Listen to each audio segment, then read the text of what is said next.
कसे काय खाऊ देईल मी 3 कोटी खाऊन गेले होते 3 वर्षापूर्वी बरोबर ओढून आणले तो विषय नाहीये मला काय निमित्त नका दाखवू टाकायला जायचं लोट मागे दाखवायचं कशाला पाहिजे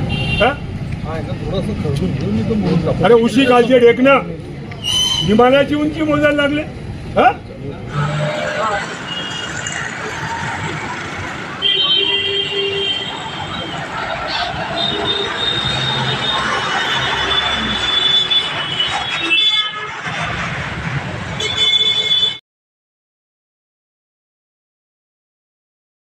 लेके जा रहे हैं और उन्होंने पूरी कॉलोनी को खोखला कर दिया है।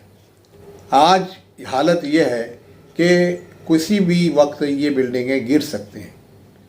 कई हज़ार करोड़ रुपए की मिल्कियत जिसे सेंट्रल गवर्नमेंट ने मालेगांव कल्याण मालेगांव के लिए बनाकर दिया था और जहाँ पर ज़्यादातर अल्पसंख्यक लोग बसने वाले थे वो आज ऐसी हालत में है कि वहाँ रहने का कोई इंतज़ाम नहीं है और कभी भी ये बिल्डिंगें गिर सकती हैं कि 3 तारीख के भारत बंद के प्रोग्राम को पोस्टपोन कर दिया जाए, मुअख्खर कर दिया जाए।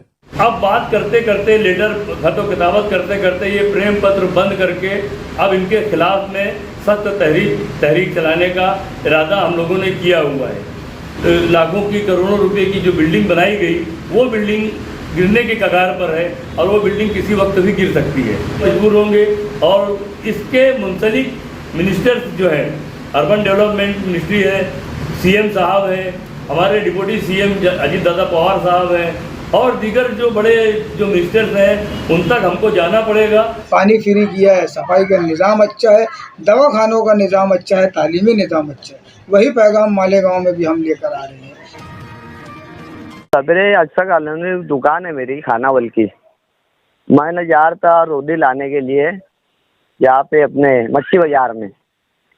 अब मच्छी बाजार से वापसी हो रहा था मैं, मेरे आगे बच्चा था और पीछे भांजा था। अब वो इतनी ट्रैफिक जब मैं धीरे धीरे जा रहा था मैं, मेरे पीछे जो है ना एक गाड़ी थी तो वो गाड़ी को बचाने के वास्ते मैंने धीरे करा।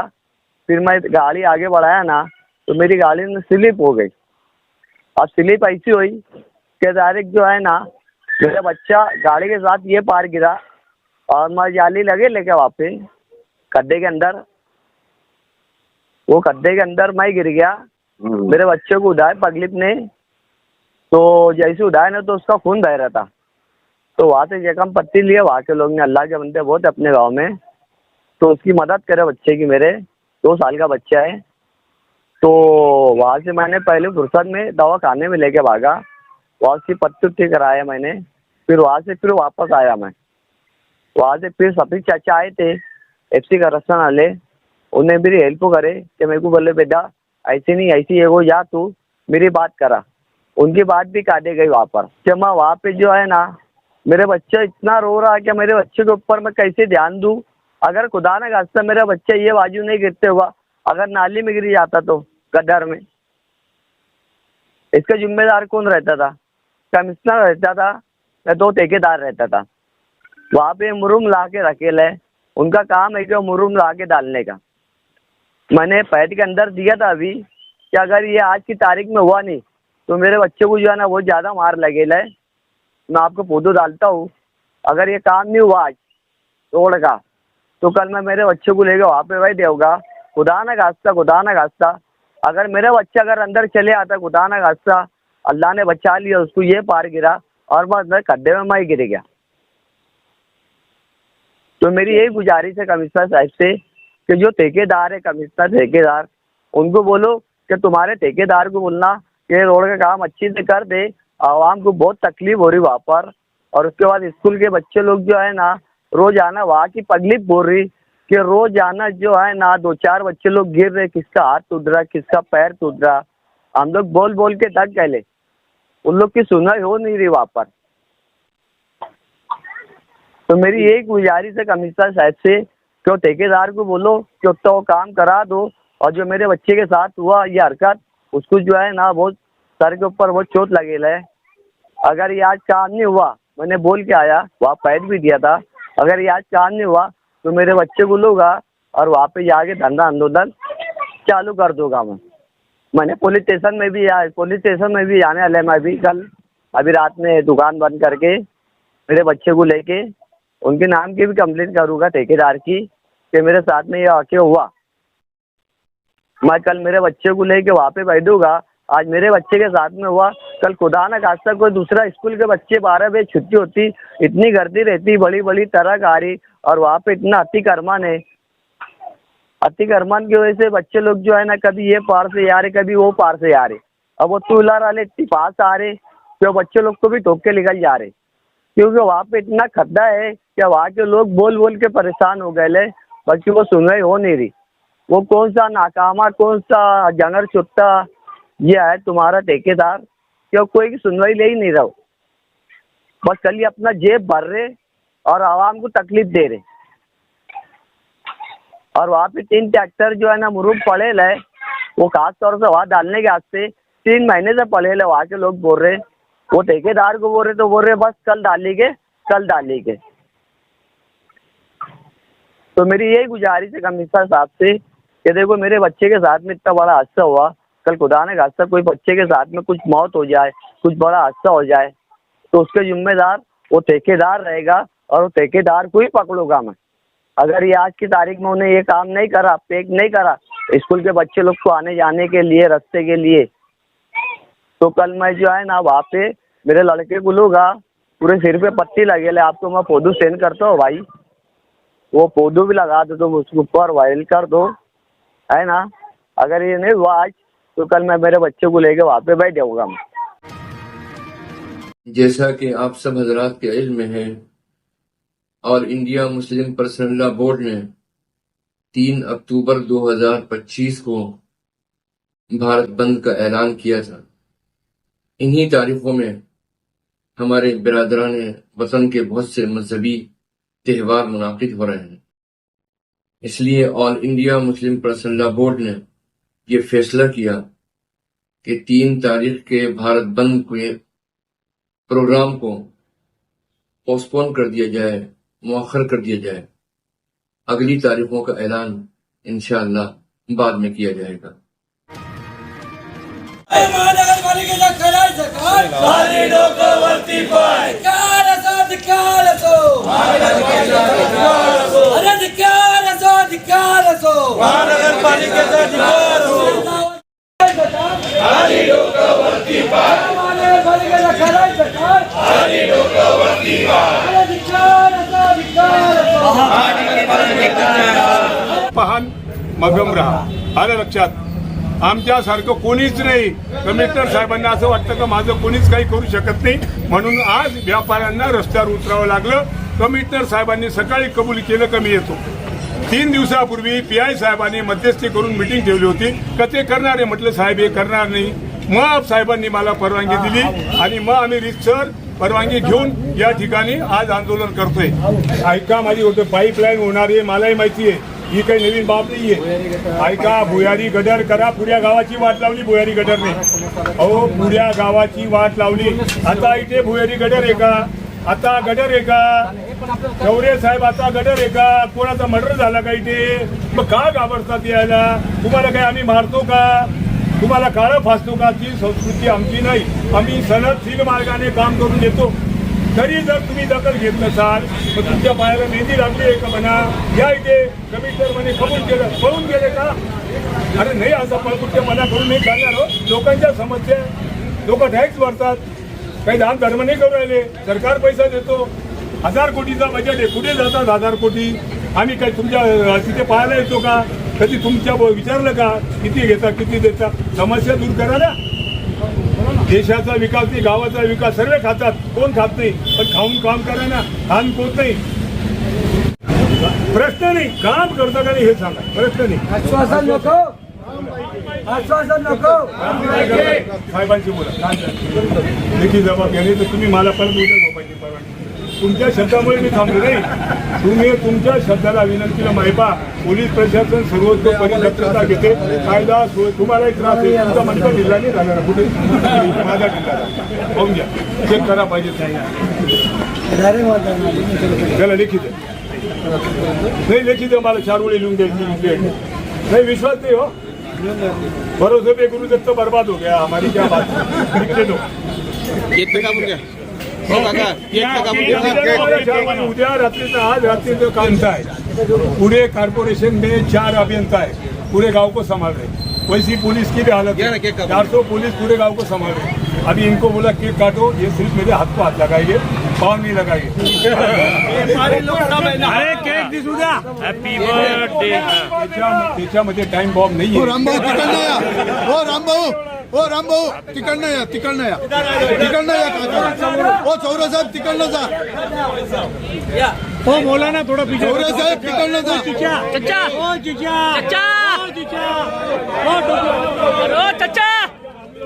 गोपाल अस्सलाम वालेकुम। मैं सलीम रिजवी, सदर मालेगांव शहर राष्ट्रवादी कांग्रेस पार्टी। अजीज साथियों, मालेगांव महानगर पालिका यानी मालेगांव कारपोरेशन इन दिनों जिन हालात से गुजर रही है वो इंतहाई नागुफ्ताबे है। दोस्तों, मालेगांव शहर में सड़कों का जो हाल है तो तमाम सड़कों को खोद कर रखा गया, जिसकी वजह से आए दिन हादसा होते हैं और इन हादसा की वजह से बुज़ुर्गों के हाथ पैर टूटे, किसी का एक्सीडेंट हुआ, किसी का पैर फ्रैक्चर हो गया। अभी ज़ियाउर रहमान नामी एक नौजवान की मौत हो गई। इन तमाम बातों को देखते हुए जो अंडरग्राउंड ठेकेदार है, अंडरग्राउंड गटर का जो ठेकेदार है, वो ठेकेदार चाहता क्या है, दरअसल मालेगांव शहर के लोग इस बात को समझ नहीं पा रहे हैं और ख़ास तौर पर मालेगांव शहर राष्ट्रवादी कांग्रेस पार्टी इस जानिब अपने आप को समझने में असमर्थ महसूस कर रही है। मैं 1 से 2 मरतबा 3 मरतबा मैंने कमिश्नर को और एडिशनल कलेक्टर साहब को इस जानिब लेटर दिया, लेकिन उसका कोई खातिर खा नतीजा मुझे समझ में नहीं आया। थोड़ा मोड़ा काम होता है, थोड़ा मोड़ा काम करने के बाद फिर वही बात होती है कि काम फिर रोक दिया जाता है और लोगों को तकलीफ में डाला जाता है। हम लोग राष्ट्रवादी कांग्रेस पार्टी की जानिब से कोई सख्त तहरीक चलाने के रास्ते पर सोच रहे हैं, क्योंकि अब बात करते करते, लेटर खतो किताबत करते करते ये प्रेम पत्र बंद करके अब इनके खिलाफ में सख्त तहरीक चलाने का इरादा हम लोगों ने किया हुआ है।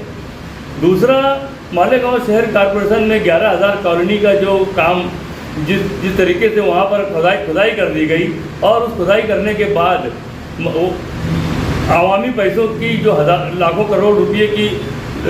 की करोड़ों रुपए की जो बिल्डिंग बनाई गई, वो बिल्डिंग गिरने के कगार पर है और वो बिल्डिंग किसी वक्त भी गिर सकती है।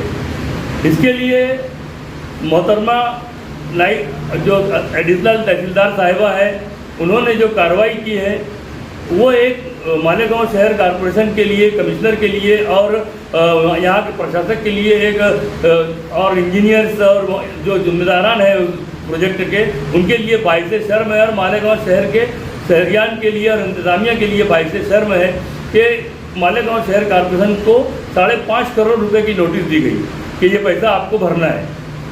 इसी तरीके से मालेगांव शहर में बीमारियों का राज है, तरह तरह की बीमारियां मालेगांव शहर में वबाई बीमारियां फैल रही हैं। उसकी जो ख़ास वजह है, मैं जो समझ पा रहा हूँ, वो मालेगांव शहर का वाटर फिल्टर प्लांट है। वाटर फिल्टर प्लांट को अति संवेदनशील जगह यानी मर्मभेदी जगह कहा जाता है।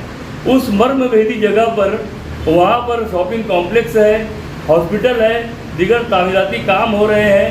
इन तमाम चीज़ों को अगर हम देखें तो वहाँ पर जो पानी इस्तेमाल होता है वो शहर के हर तबका के लिए, गरीब हो, अमीर हो, वीआईपी हो, आम हो, सबके इस्तेमाल में वो पानी आता है और उस पानी के ज़रिए मैं समझता हूँ कि पूरे शहर में मुख्तलिफ़ बीमारियाँ, डेंगू, मलेरिया और जो वबाई बीमारियाँ हैं और जो जरासीमी बीमारियाँ हैं वो फैल रही हैं।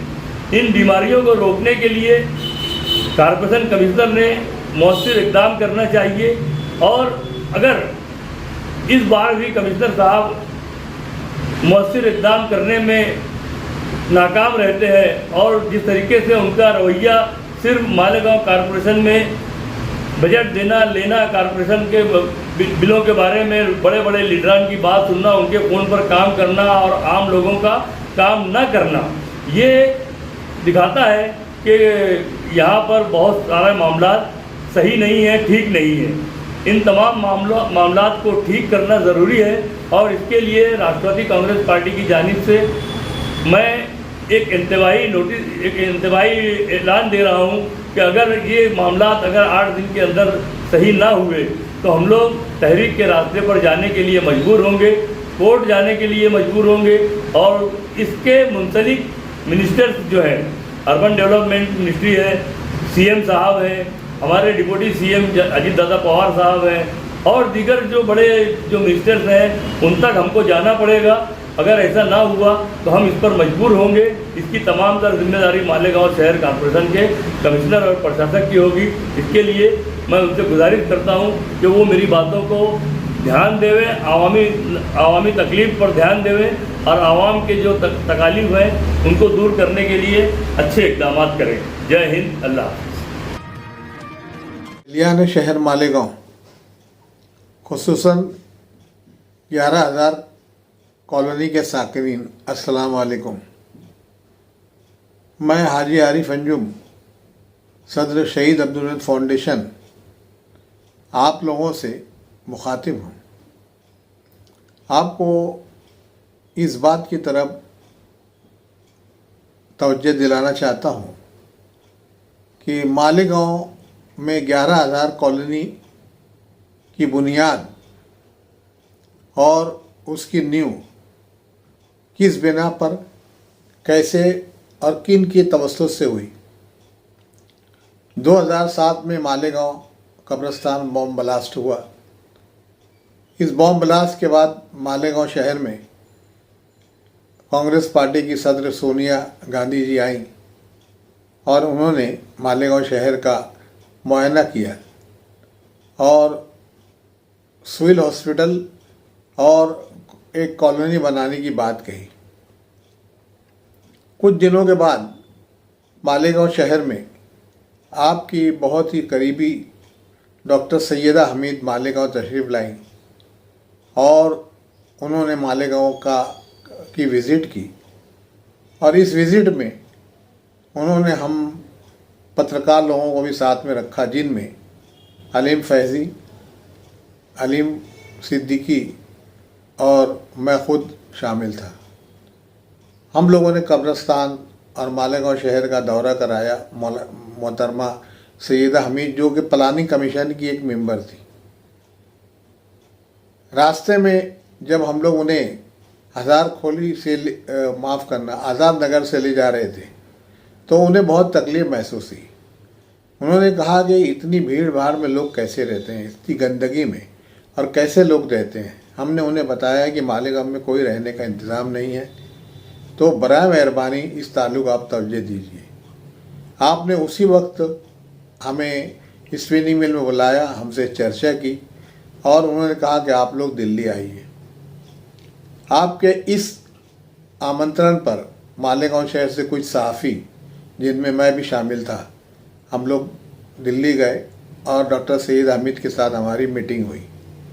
मीटिंग में डॉक्टर सैयद हमीद ने अपने डिपार्टमेंट के लोगों को बुलाया और मालेगांव शहर में एक बहुत बड़ी कॉलोनी बनाने की बात कही और इस पर फ़ौरन उन्होंने सैंक्शन में लिया।